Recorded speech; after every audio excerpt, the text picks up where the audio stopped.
Expanding Your Search and Stopping for Directions podcast with Brent Bailey. And at the tech booth, Jody Cook-Bailey and Luke Cardiel. We are growing our circles of connections and knowledge together with encouraging conversations and positive communications.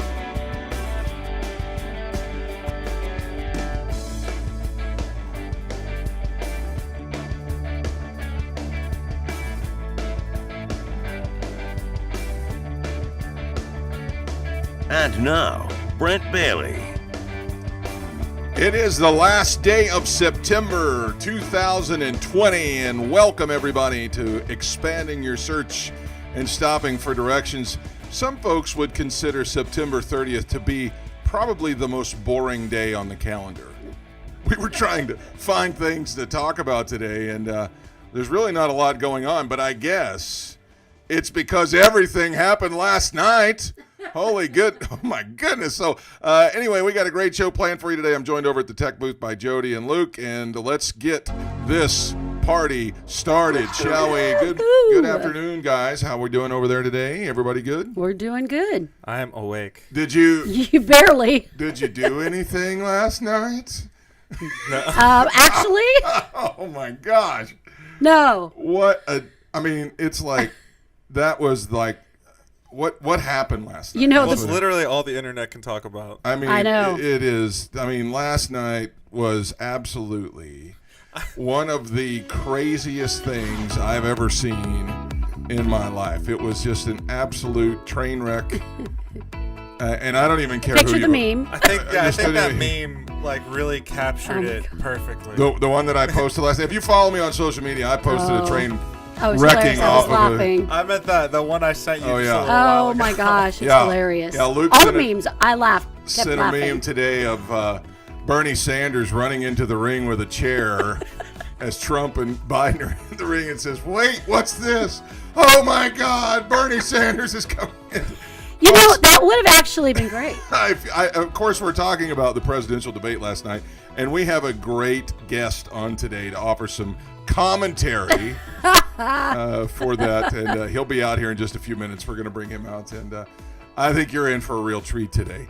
Guys, I sat and watched most of the debate. I watched it all. Yeah, the boys were like, I heard Dad yell last night when he was watching TV.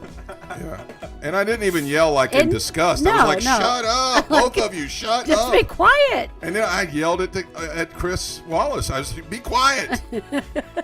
Let everybody speak." So I was extremely disappointed last night in the debates. It was. I don't know anybody that. Well, I'd say there might be some people that enjoyed it. Like wrestlers might have enjoyed it. Hey, it was entertaining, so I'm sure people enjoyed it. No, it was annoying. It was cringeworthy. It really was. It was very... people look at cringe compilations on YouTube. I just can't. I can't do that. Nope. It was uncomfortable. I was extremely uncomfortable, and so I want to know what you thought of the debate. So why don't you just drop down below us right there and drop into the comments as you're sharing the podcast today. Tell us what your thoughts were. We're not really worried about who won or lost because, to be honest with you, I think we all lost last night. But just let us know what your thoughts are in the comment section below, whatever platform you're watching on. If you're watching on one of the TV apps, Apple TV, Roku, or Amazon Fire, of course you can't really comment on there. But for those of you watching on social media, YouTube, things like that, let us know what you thought of the debates last night.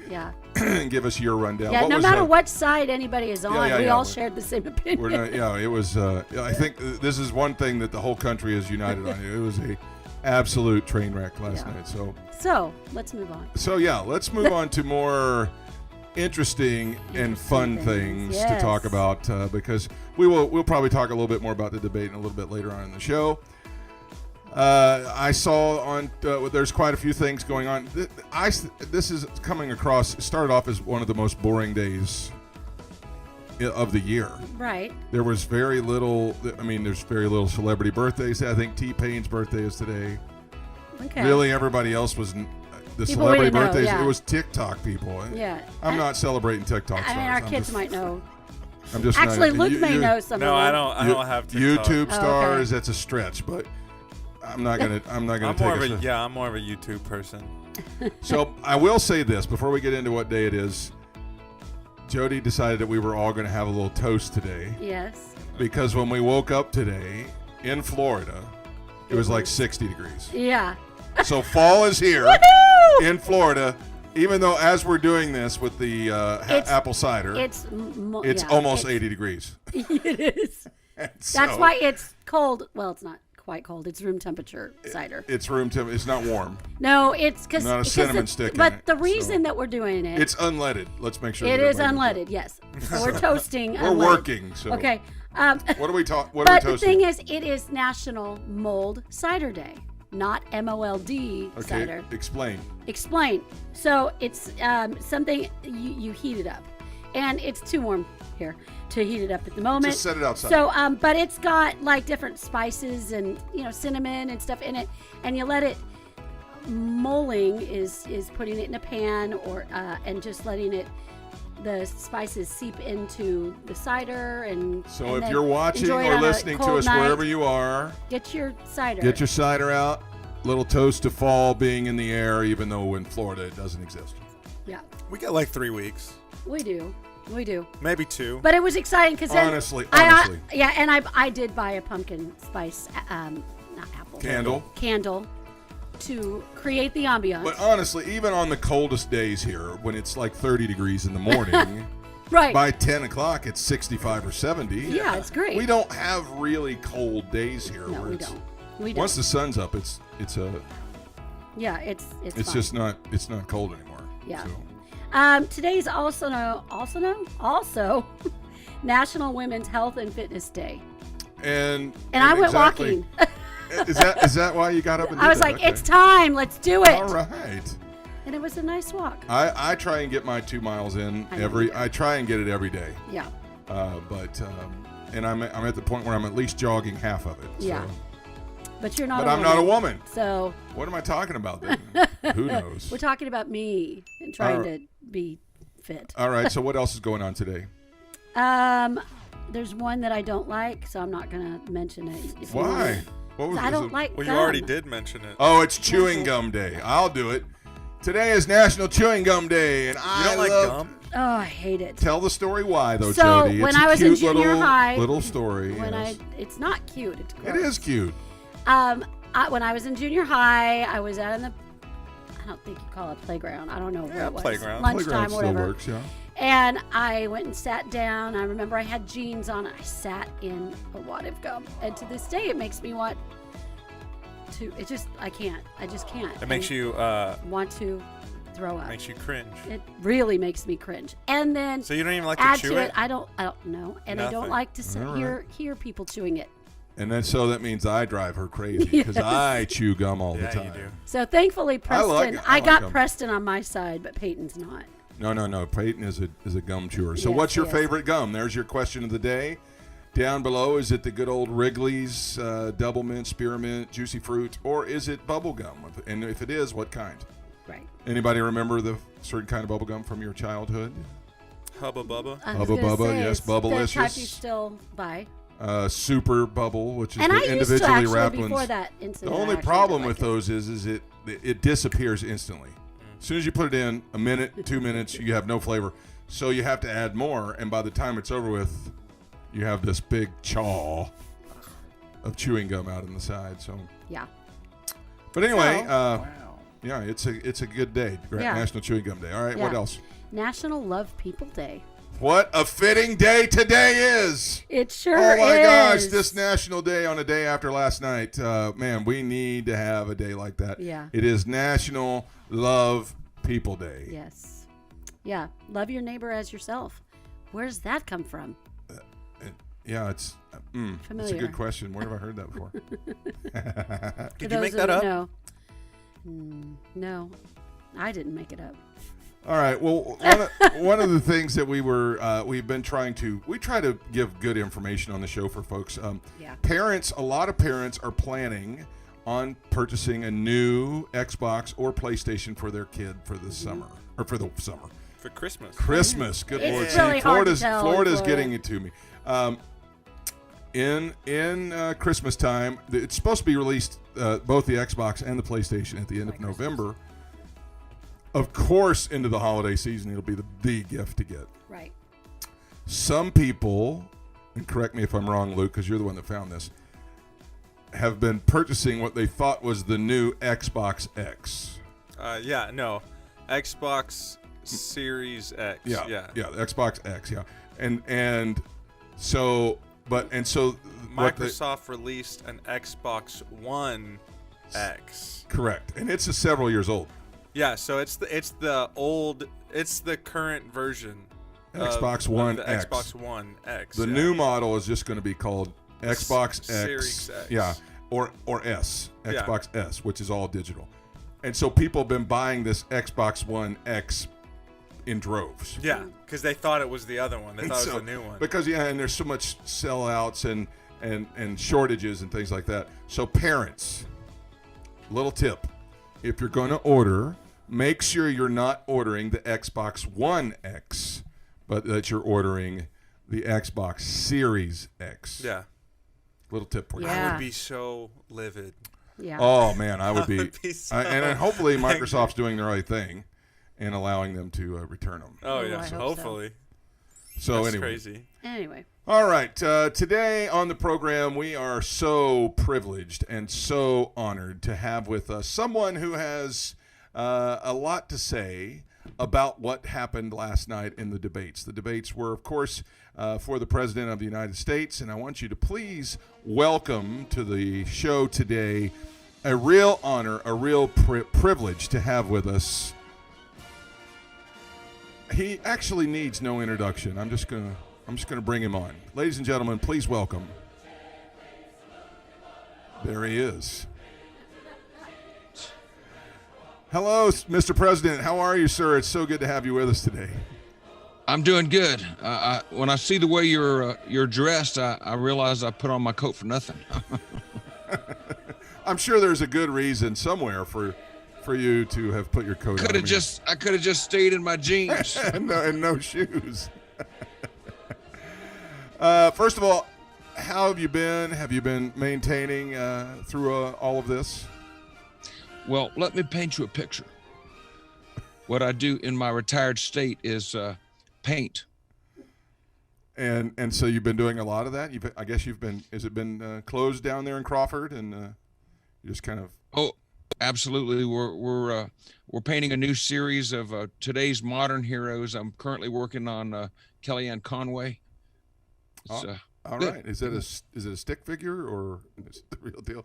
Oh, come on. You've seen my stuff. It's is. very impressionistic.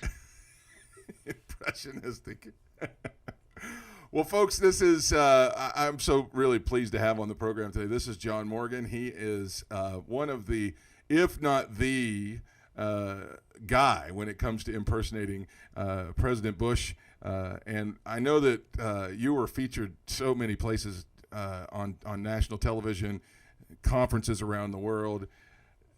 Man, I know that this was something you got discovered at a rally or something like that, right?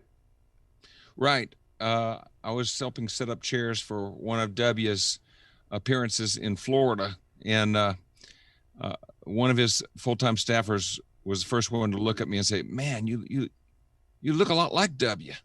And I'm like, "Who's W?" First time I heard the one-letter word, W. And so then where does it go from there? How did that be, I mean, this has parlayed into a big career for you. I guess maybe we should back up. What were you doing before that? I was working in my mother and father's appliance store in Orlando, Florida.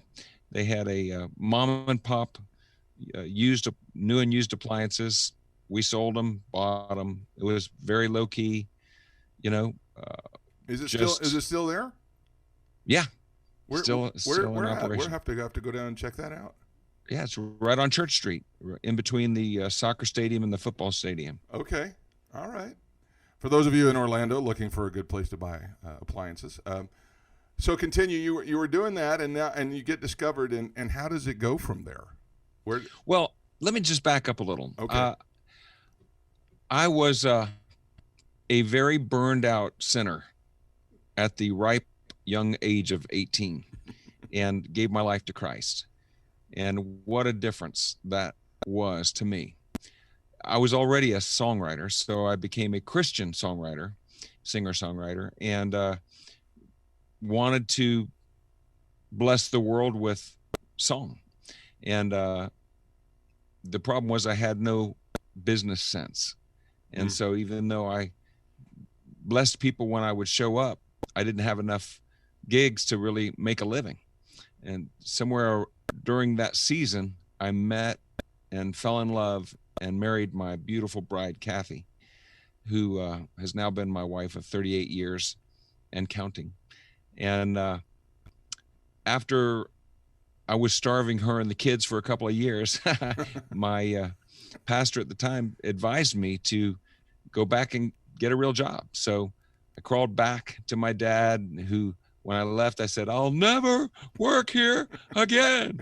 You know, obviously not under the inspiration of the Holy Spirit. And so went crawling back to him and got back into business in the appliance store. But in my heart, there rang a burden for stage ministry. I never wanted to just be an entertainer, I had no desire to be a secular entertainer, but I wanted to be an influencer. I have a passion for Christ and for the gospel. And so I wanted to be able to serve God in that way. And as I would pray, I just felt like God would say, wait. And that wait turned into a serious season of 20 plus years on the backside of the desert, during which I continued to work at the family appliance store. And my mom used to say, you know, you were born for more than this, because she saw the charisma and the communication skill. But I said, yeah, I know. But I've hashed it out with God, and he knows where to find me. That took a long time to come to that place of peace and trust, because at first, when I laid down my guitar, I felt like I would miss, you know, you were talking earlier about the train wreck. I felt like I would miss the train of my destiny, that somehow I had to be in the right place at the right time, standing at the station. And God clearly communicated to me that he who spun the stars, who keeps our world in orbit and keeps all of our bodies from exploding, can bring me to the place that he wants me in the timing that he wants me. And so I learned to trust him, and then turned to, as you know, as the phrase is, focusing on my family, trying to do a good job raising my 4 sons. Wow. This is John. And then, I mean, I used to cry out, please don't let me miss your will, you know, full of stress and angst. Please don't let me miss your will. And, you know, and then finally I heard the Holy Spirit whisper to me one day, yeah, I heard you the first time. I'm like, oh my gosh, that was a game changer. Yeah. I could just enjoy the day, enjoy the moment, and not worry that somehow I had disqualified myself from any future ministry that God had in mind. But when the idea of becoming a celebrity lookalike was first presented to me, I just laughed, you know, because the only celebrity lookalikes I knew of at the time were Elvis and Marilyn Monroe, sure, you know, and sure, it's like, yeah. I had seen a Cher somewhere, and I'm like, I'm not putting on fishnet stockings for nobody, you know. And you know, the whole idea, I thought, you know, my paradigm was that God does never ask anybody to do something so stupid. Yeah. But then after a few months of just dismissing the idea, I felt like the Lord tapped on me and said, you sure about that? And when I heard that in my heart, all of a sudden I was responsible. I felt like God put the ball in my court to find out whether or not it was his will for me to do something that I did not want to do, only because I didn't understand it. But so I decided I would fast. So for 2 weeks, I, you know, skipped a meal every day, and then I wouldn't talk to God about it or anything, you know. In the meantime, I did talk to a few people, my pastor and some folks that have influence in my life, and every single person I talked to said, oh, John, you'd be perfect for that. You ought to do it. You really do look like George Bush. And I'm like, that's not what I want to hear, you know. So anyway, after the 2 weeks of fasting, I just asked God, and this was 3 years into Bush's first term now. And so by now I've heard thousands of people tap me on the shoulder saying, any version of, do you know who you look like? And so I said, okay, God, do you want me to become a George Bush impersonator?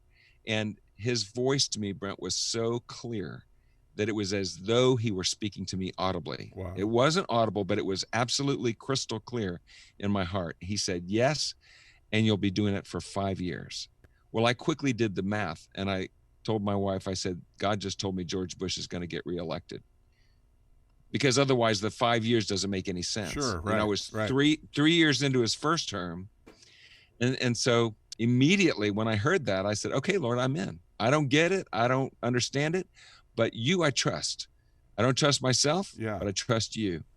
And man, it's been amazing. I've been all over the world multiple times, all these different, I'd never hardly been out of the Southeast before this. And now I've been to China. I've, on national TV, I punked the whole nation of China. How many people is that? It was huge.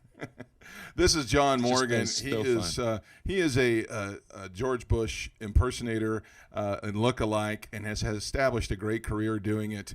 And we're talking kind of about how he got started in doing this, but then it really did blossom into a really nice career for you. I believe you were on several national television shows. I know that we posted a link of you appearing on Mike Huckabee's show, as both President Bush and President Trump.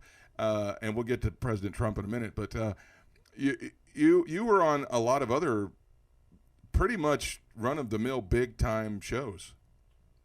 Yes, I've had genuine or cameo appearances, at least on The View, on Good Morning America, on the Today Show, and I can't think of them all. I know it was a lot. It seemed like even before we met at the Increase event a couple years ago, I remember seeing you on some other shows along those same lines. So what a big blessing that was, that you actually parlayed this into a really nice career. But then you've kind of went through a little transition when he went out of office. It seemed like everybody, they've moved on to Obama now or somebody else, and your career kind of went on hold. What did you do? How did you adjust out of that? Because there's a lot of folks whose life is turned upside down that can probably learn something from that. That's a very good point. That's right. COVID has got a lot of people in the waiting room, if you will. And what happened, as an optimist, I just assumed everything would be great and no problem. And, when we get a new president, of course, Obama had been elected, and I just didn't really plan well. I should have taken stock of the situation and figured out what I was going to do before the inauguration. But, my phone just stopped ringing, and but the bills didn't stop coming. Yeah. And it turned into a little bit of a panic for me. And I remember feeling absolutely stuck. And what happened is, fear is a feeling that is initiated by a thought. But once it takes over you, it generates itself. You talk about increase, and I know and love your father-in-law, but he will tell you that what you focus on becomes your reality. And I was focusing on failure. Yeah. I was focusing on not being able to feed my family, and the fear just intensified, and I couldn't hardly move at some level or another. I could pray, and I would pray, and I'd say, God, show me the way, show me what to do. But everything that I felt he was presenting to me was an impossibility, something I couldn't do. And I was afraid to try. I was just in this frozen zombie land almost. Yeah. And I got a call to go and minister in Tulsa to a Mardell Christian bookstore. Sure. Mark Green, the son of the owner of Hobby Lobby. Yeah. And as I was prepping for that appearance, because all of my appearance, I get to know the company and I tailor my comments in my comedy to the individual company. So, but as I was prepping, I came across this movie trailer from the movie that had been out some years previous, called Facing the Giants. It was a football movie. And it was if you're familiar with it, the death crawl scene. Yes. And it's, and without going into it, it's just, this guy has no faith. He has no hope. He's already written off Friday night's game. And the coach finds a way to show him that all things are possible. So I saw that, and, I just went in my mind, logged it in somewhere. And then I went and performed in Tulsa for the meeting, and it went really great. My first book, My Life as a Bush, I love that title, with the subtitle, And My Heart for Imitating Jesus, out of Ephesians 5, be imitators of God as beloved children. They asked me to come in and do a couple of bookstore signings at their bookstores. And at the end of the day, they said, listen, we'd like to give you a gift for showing up. So pick something out from the store. Well, I looked over it on a bookstore stand was the book Facing Your Giants by Max Lucado. So I said, well, I'll take that book. And then I had another bookstore in-store signing the next day. That night I went home and read about half of that book, and it began to pull me out of my my funk, if you will. Yeah. And so one thing led to another, a bunch of divine appointments. I spell the whole thing out in the book, in my new book, War on Fear. And I wound up at Billy Joe Doherty's church, Victory Christian Center, on that Sunday morning. And he was speaking a message called Never Give Up. Never give up. And it was an amazing message. But here's the thing. At the end of that message, he said, I want you guys to watch this clip. And on the screen behind him comes the exact same clip, the death crawl scene from the movie Facing the Giants, which had to have been 8, 9 years old. I mean, how many movie clips are there? He picks that same clip that I had seen and all of a sudden I just got goosebumps, and I felt like the Lord was speaking to me and saying, John, don't give up. You've got this. Go home. I'm going to show you, what steps to take.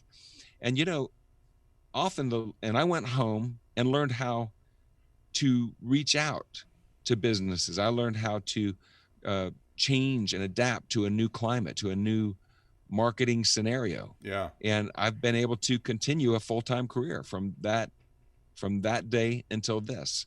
And it's just been fantastic, because, when you're good at what you do, there's always a demand for it. Yeah. And so instead of marketing myself as a George Bush impersonator, I marketed myself as an amazing experience, because when I step out onto the stage surrounded by Secret Service agents, right, and your brain goes into this tilt mode of, that's really George W. Bush. Yeah. Oh my gosh. And when it's not GM or Microsoft that paid $50,000 or $150,000 to bring George W. Bush, the audience goes nuts, like, wow, this guy, George Bush, how did they do that? How'd they pull that off? And the beginning of my shtick before I go into the comedy is as authentic George W. as I can get it. And, because I'm selling it. I'm selling that sizzle, Right. And then the comedy starts going right away, and it gets weirder and weirder and crazier until people realize that this, and then I pick up my guitar and play some tunes, and I'm like, wow. And I've had people tell me, in fact, I punked an entire town one day. I spoke at a church in Laurel, Mississippi, and the pastor and the sheriff had concocted this great idea, and man, they had the force out that day to line the motorcade. And I mean, they really went all out. They never said it was George W. Bush. They just said, we've got a surprise special guest coming to Laurel. And they invited the media to come and set up inside the church, and they set up this whole long motorcade, and it was just so fun. And when I got there, they got a glimpse of me being whisked from the limo into the side door of the church, and they put out, it's George W. Bush, And so as they're making comments on Twitter while they're watching my routine, they're saying, wow, he's really, really animated. Wow. He's really gotten funny, since he got out of office and all this stuff. Yeah. And it wasn't until I told them, ladies and gentlemen, I have a confession to make. I'm not really George W. Bush. That the guys in the media went, oh no, and then they had to retract it, and that wound up making national news. And as it turned out, it happened that day was April Fool's Day. Oh my goodness, that's awesome. I know that when we had you, we did the whole metal detectors we built fake metal detectors. We had people out there with wands that they were coming in the ballroom. They had to be, wanded down, and everybody did see the same thing. They saw you whisk in the back door, and there was a lot of buzz in the ballroom when you walked out that day. I know it's an amazing thing, but as you go through this change, John, you're saying some really golden things for some folks, that there's people that have really been forced to change, and now they're afraid to try that next step. And you've kind of gotten into some other things too. Now you're doing some comedy. You're doing songwriting again. It's funny how God brings those things back to you. You wrote another book, and you're speaking. I know that you're Maxwell certified, and you do a lot of speaking around the world. And that probably wouldn't have happened if you had been afraid to try, right? Absolutely not. I'd be back working at the appliance store. And that was one of the things I asked God. You told me 5 years. What was that indeed it? Is this it? Is this the end of the bookend? Do you want me to quit? And I naturally thought I'll just go back to work at the appliance store and then get the occasional gig, when they come along. But God said, no, absolutely not. That was just to let you know that you're going to have a 5-year ride that's going to be amazing. And he wouldn't let me go back to work at the appliance store, and I'm so glad he didn't. Because now I'm doing Donald, and it's even bigger and better than ever. In fact, it's huge. Now I saw you yesterday getting ready for the debate last night, and you have the wig and the full the full bar, and you do President Trump now. I just really, without getting too political, what did you think about last night? What were your thoughts as somebody who's kind of, I don't want to say lived in that arena, but it impersonated that arena. What were your thoughts on that last night? I flipped my wig. Okay, that's all I could say. No, after I recovered from watching the debate, I went home and I watched it again, and I this time listened for the things that were being said, and I noticed a lot of truth coming out of George W. And I noticed a lot of that Joe Biden had to say. No, I said George W. Trump. Okay. I listened to a lot of the things that President Trump was able to get in, and one of the most telling things came from Vice President Biden when he said, Antifa isn't a real thing. It's just an idea. I'm like, tell that to the business owners in Seattle. Tell that to the business owners, in all of these towns where Antifa is busting windows and busting heads. Yeah. They are way more than just a philosophy or an idea. And so that's huge. That should scare the pants off anybody that's considering voting for Vice President Biden. He's a denier. Okay. He's either a denier or a liar. And I don't like to accuse people because I'm a Christian and I like to think the best, but I don't think he could be naive enough to not know that that's a real organization. So for him to say that, to take that position, yeah, it should tell you a lot. All right. If you haven't decided who to vote for. And I love what, I could go on for the next hour. I was going to say, we don't have time to go on and recap the whole thing. I do want to move on to your book, and then I want to talk about your podcast, because I know you were on early this morning. You were on live early this morning, and I'm sure it was a debate debrief and talking about praying for the country. But let's talk about the book real quick, War on Fear, and I think we have a slide to put up about that. There it is, War on Fear.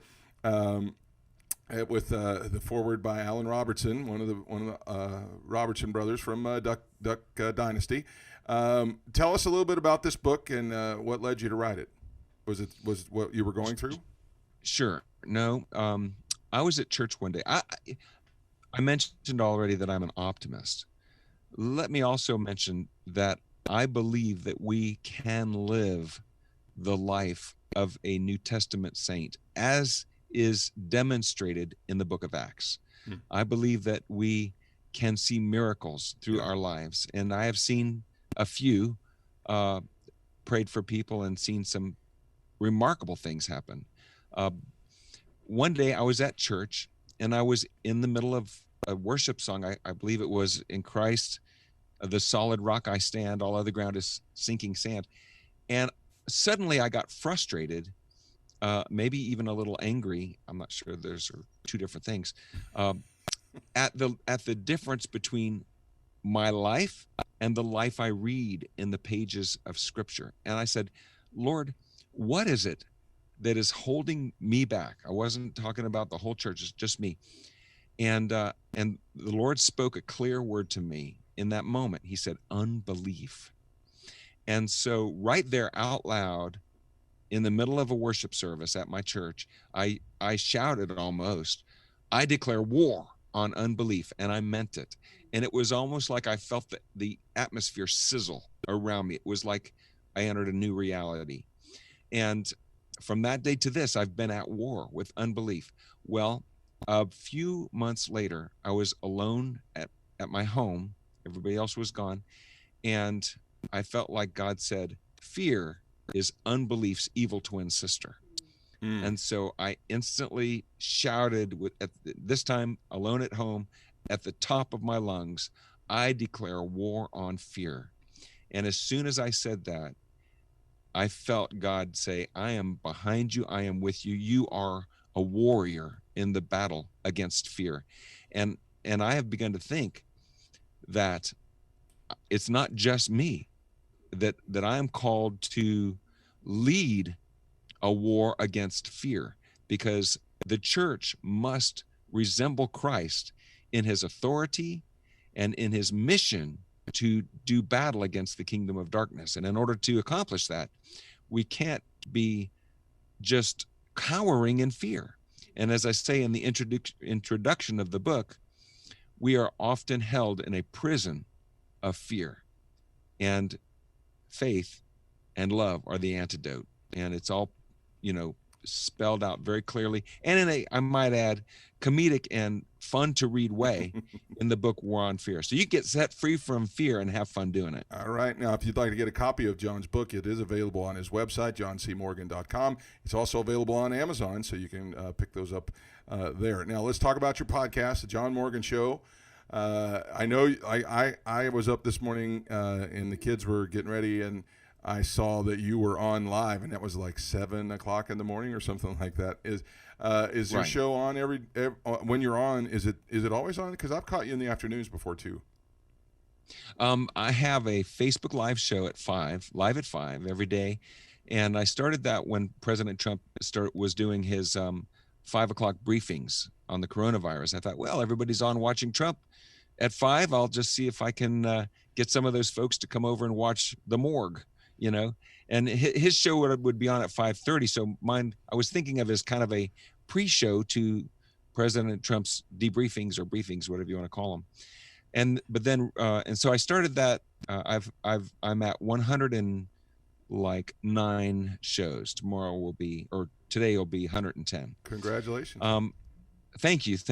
And then just really a couple of weeks ago, I felt like the Lord nudged me to start a prayer meeting in the mornings, based on 2 Chronicles 7:14. So for 14 minutes at 7 o'clock, we get together, we pray for America, for revival. We spend a little time repenting and humbling ourselves, seeking his face, and asking him to heal our land. Wow. So we pray for the president, ask him to protect and cover the president, to give him wisdom, to surround him with favor and with godly men and women. And then we pray for revival over America. And then we pray for the presidential election. It's just 14 minutes, very quick.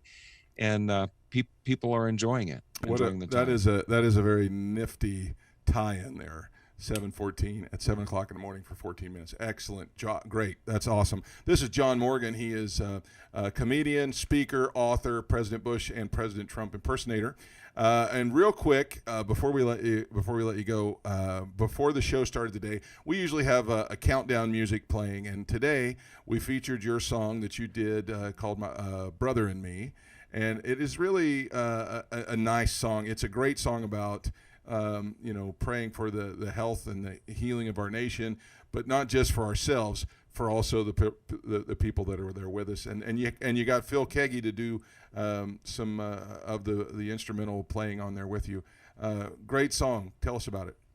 Thank you. It's kind of a funny story. I like to say I got a download during a download. I was in the bathroom, and the whole song just plopped into my lap. Sorry. Oh no, that's great. I'm a normal person. I'm not above potty humor. Okay.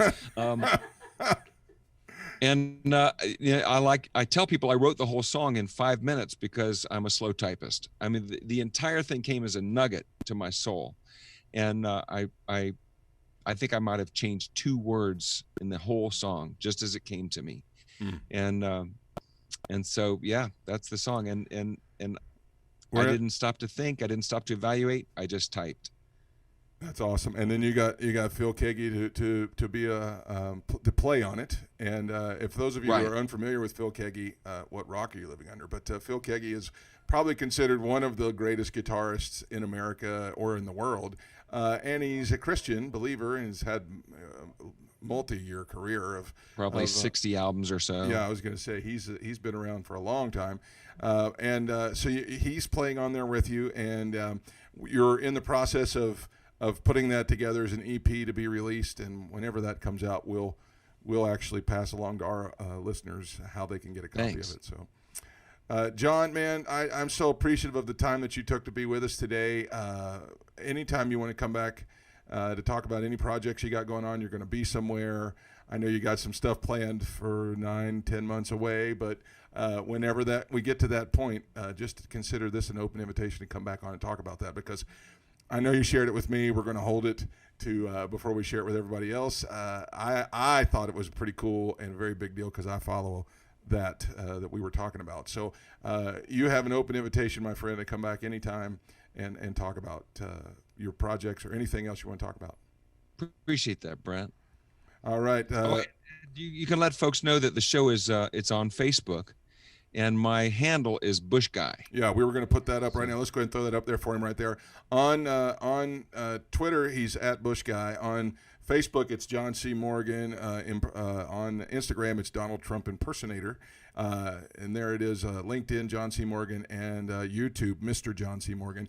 The Facebook show every day at 5. If I remember correctly, every day at 5. That's correct. The John Morgan Show. And then every morning at 7 for 14 minutes, they have a prayer meeting. And so you could sure join in with him or check in, get some of his resources, johncmorgan.com. John, thank you again so much for coming, and give our love to your wife. And hopefully we'll see you out and about around town here. Thanks, brother. All right. Have a great rest of your day. We'll talk to you soon. God bless you too, Jody. All right. Yeah, take care. All right, that's John Morgan, the president, if you will, of his own corporation. So, man, what a great show today. I know we went over a little bit, but you know what? You just have certain guests you just got to give the time to because their stories are so fascinating and good. So, looking ahead to Friday on the program, I've got another great show planned for you. I've got a missionary to Beirut, Lebanon. His offices and everything are right there in the city, and he's going to be talking about what their ministry has been doing ever since the massive explosion that rocked Beirut. He's going to be on talking about that and about what their ministry is doing in that part of the world. You don't want to miss it. Matt Beamer from Club 1040 is going to be with us on Friday. Until then, for Jody and for Luke, great show, guys. My thanks again to John C. Morgan. And if you'd like to reach out to him, his information is going to come back up on the screen here in just a second. We'd just highly encourage you to grab some of his resources Lots of entertaining videos, things like that. You can sure entertain yourself right there at all this. In the meantime, we hope you found what you were looking for as you took the time today to expand your search and stop for directions. Have a great day, everybody. Thanks for joining us today. Connect with us on @ExpandingYourSearch on Facebook and Instagram and @ExpandingSearch on Twitter. Relive any of our episodes on YouTube. We are available wherever podcasts are found, including Spotify, iHeartRadio, Apple Podcasts, and Google Podcasts. You can also download the Direction Ministries app on iOS, Android, Apple TV, Roku, and Amazon Fire. Take some time today to expand your search and stop for directions.